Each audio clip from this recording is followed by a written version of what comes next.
बहुत सारा काम किया है, कभी ऐसा माहौल नहीं हुआ था जो आज के डेट में हो गया है।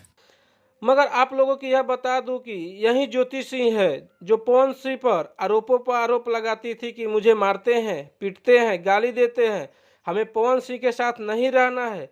मगर एक दिन ऐसा बदला कि मुझे तलाक नहीं चाहिए, मुझे पवन सिंह के साथ रहना है।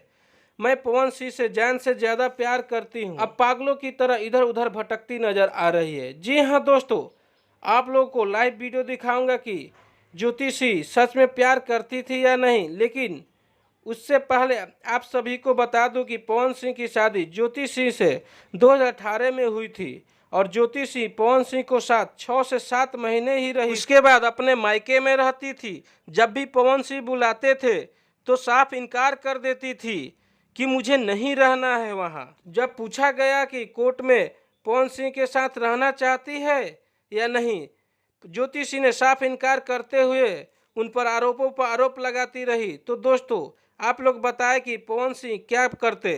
कमेंट बॉक्स में अपना सुझाव अवश्य दें। धन्यवाद।